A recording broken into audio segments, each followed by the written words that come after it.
Napoleon Bonaparte ഒരു മിടുക്കനായ സൈനിക കമാൻഡറായും യൂറോപ്യൻ ചരിത്രത്തിലെ വിവാദ വ്യക്തിയായും പരക്കെ അംഗീകരിക്കപ്പെട്ടു. ആദ്യകാല ജീവിതവും കോഴ്സിക്കൻ വേരുകളും. നമുക്ക് ജനനവും പശ്ചാത്തലവും പരിശോധിക്കാം. 1769 ഓഗസ്റ്റ് 15 കോഴ്സിക്ക എന്ന ദ്വീപിൽ ജനിച്ചു. തുടർന്ന് ജനോയിസിൽ നിന്ന് ഫ്രഞ്ച് ഭരണത്തിലേക്ക് മാറുകയായിരുന്നു. നെപ്പോളിയൻ ആദ്യം പാസ്ക്വൽ പോളിയുടെ കീഴിൽ കോഴ്സിക്കൻ സ്വാതന്ത്ര്യത്തെ പിന്തുണച്ചെങ്കിലും പിന്നീട് ഫ്രാൻസിലേക്ക് കൂറുമാറ്റി. വിദ്യാഭ്യാസം. ഫ്രഞ്ച് സൈനിക സ്കൂളുകളിൽ നെപ്പോളിയൻ ഗണിതം, ചരിത്രം, ഭൂമിശാസ്ത്രം എന്നിവയിൽ മികച്ചുനിന്നു. റൂസോയെ പോലുള്ള ജ്ഞാനോദയ ചിന്തകരുടെയും ജൂലിയസ് സീസറിനെ പോലുള്ള ചരിത്രപുരുഷന്മാരുടെയും തീക്ഷ്ണമായ വായനക്കാരൻ. അധികാരത്തിലേക്കുള്ള ഉദയം. ഫ്രഞ്ച് വിപ്ലവം. വിപ്ലവകരമായ ജേക്കബിൻ സർക്കാരിനെ പിന്തുണച്ചു. 1793 ടൗലോൺ ഉപരോധ സമയത്ത് അദ്ദേഹത്തിന്റെ തന്ത്രപരമായ വിജയം അദ്ദേഹത്തിന് 24-ാം വയസ്സിൽ ബ്രിഗേഡിയർ ജനറൽ പദവി നേടിക്കൊടുത്തു. സൈനിക പ്രചാരണങ്ങൾ നോക്കൂ.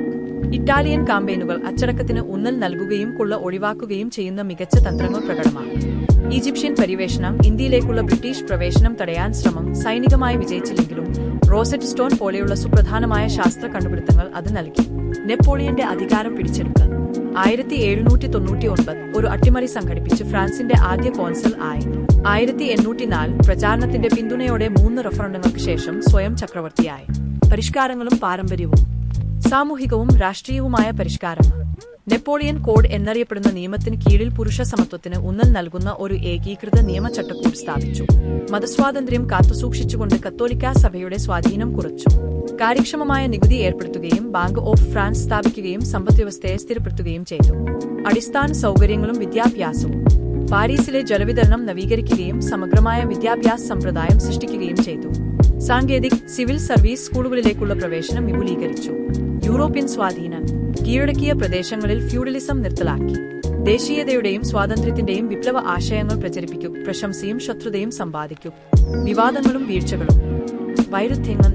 1802 ഫ്രഞ്ച് കോളനികളിൽ അടിമത്തം പുനഃസ്ഥാപിച്ചു. വിപ്ലവകാലത്ത് അനുവദിച്ച സ്ത്രീകളുടെ അവകാശങ്ങൾ അടിച്ചമർത്തപ്പെട്ടു. പൊതുബോധത്തെ കൈകാര്യം ചെയ്യാൻ വിപുലമായ പ്രചാരണം ഉപയോഗിച്ചു. സൈനിക പരാജയങ്ങൾ.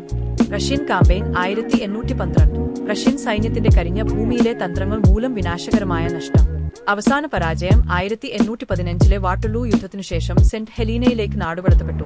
അവിടെ അദ്ദേഹം 1821 മരിച്ചു. പാരമ്പര്യവും പ്രതിഫലനവും. നെപ്പോളിയന്റെ ഭരണം രൂപാന്തരപ്പെടുത്തുന്ന പരിഷ്കാരങ്ങളാൽ അടയാളപ്പെടുത്തിയിരുന്നുവെങ്കിലും സ്വേച്ഛാധിപത്യ പ്രവണതകളും അധികാരത്തിനായുള്ള അശ്രാന്തമായ അന്വേഷണവും മൂലം തകർന്നു. നെപ്പോളിയന്റെ വംശീയത പോലുള്ള വിഭജന പ്രത്യയശാസ്ത്രങ്ങളുടെ അഭാവം കാരണം ഹിറ്റ്ലറെ പോലുള്ള വ്യക്തികളുമായുള്ള താരതമ്യങ്ങൾ തള്ളിക്കളയുന്നു.